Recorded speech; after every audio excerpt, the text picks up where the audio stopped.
साथीहरू मेरो घर चाहिँ यहाँ छ है। अनि त्यसपछि मेरो मामा घर चाहिँ यति नजिक छ है, यतिको डिस्टेन्स कति 2 मिनेटको। यो चाहिँ मेरो मम्मीको माइती घर, जेठा बाजेको घर। यो चाहिँ पुरानो घर, अर्को घर उता पनि छ। त्यसपछि यो चाहिँ माइला बाजेको घर, गाउँतिरको घर चाहिँ यस्तो। यो चाहिँ पछि बनाएको, अनि चाहिँ अर्कै घर। यता चाहिँ मामा अलिकति सन्चो हुनुहुन्न।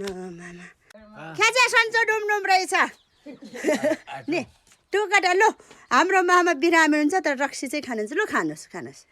लो लाउरे मामा बिरामी, रक्सी खाने रेन्दा रेस्यु नि। लो टुकाटा, लो लो ट्याउ लो। हामी गाउँघरको घर चाहिँ यस्तै गुन्द्रे हुन्छ। अनि त्यसपछि हाम्रो गुन्द्रे चाहिँ विशेष प्रायः सबै कामहरूको लागि। अनि माथि चाहिँ मकै झुन्डाउनु भएछ। हाम्रो मामा घरमा चाहिँ धेरै मकैहरू हुन्छ, पहिल्यैदेखि धेरै फलाउनु। त्यसपछि यो चाहिँ साइला बाजेको घर। मेरो मामा घर चाहिँ यस्तो नजिक छ कि साइला बाजेको घर। यहाँ त कोही बस्नुहुन्न, मामाहरू बाहिरै हुनुहुन्छ। ए भाइ थियो। बाख्राहरू त दामी रहेछ, ठुलो रहेछ त्यहाँ। यो चाहिँ कान्छा बाजेको घर।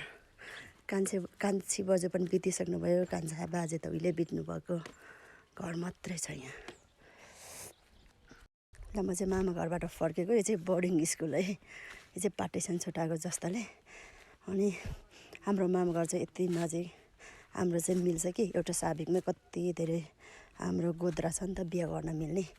तल्लो घर, उल्लो घर, पल्लो घर, त्यही भएर नजिकै छ कि हाम्रो मामा घर। अनि हाम्रो सब्जीहरू यस्तो राम्रो फर्स्ट आएछ। गाउँतिर यस्तै करै छ बाडी। अनि फाइनल्ली म फेरि घर फर्किसकेँ।